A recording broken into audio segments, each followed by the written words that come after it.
Hey guys, today is day 16, Genesis 40 through 42 and Psalm 16. I hope you're not getting burnt out on reading the Bible. Man, what a book it is. It tells us about God. It tells us about how we fit into the God story. And here's what I think. I think we dream too little. I believe that Abraham was expecting a son back in Genesis 12. God had so much more in his mind, and we see it play out through the story of his family. God has a nation coming, and God has a line coming through which Jesus Christ would be born to save the world from their sin. But that's coming later. For now, we've got Joseph. We hit the story of Joseph, who also has a dream, and he doesn't know what that looks like.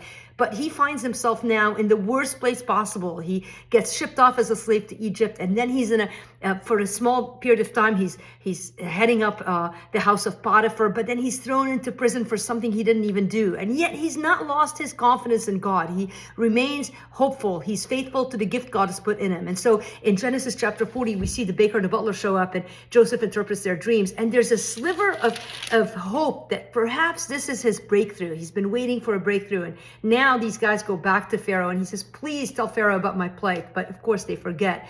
And this is one of the lowest points to me in the life of Joseph, because he's in the prison, and maybe he thought in that moment that God was delivering him, but indeed it would be 2 full years before Joseph would be delivered. But by the time Pharaoh has his dream 2 years later, and Joseph is brought in to interpret the dream, the world around Joseph is set up to bring him within seconds from a man who spent his last months and years in prison to a man who would become the second in charge in Egypt.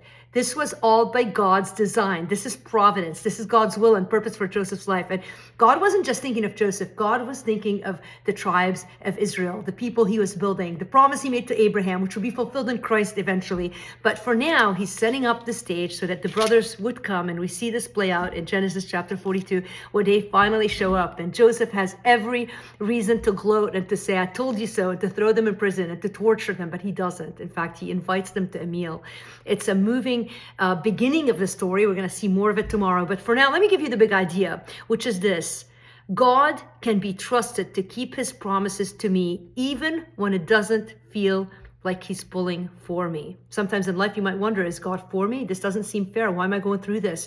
Maybe you're in that season right now. Listen, God can be trusted to keep his promises to you, even when it feels like he's not pulling for you. He is. He loves you. He's chosen you. He's anointed you. He's put the son on a cross to die for you. He will never let you go. Don't you forget that. And as you read the story of Joseph, let your mind rest on the faithfulness of God, playing out all of these dynamics in the life of this one family, because he's a God who keeps his promises. All right, love you guys. I'll see you tomorrow.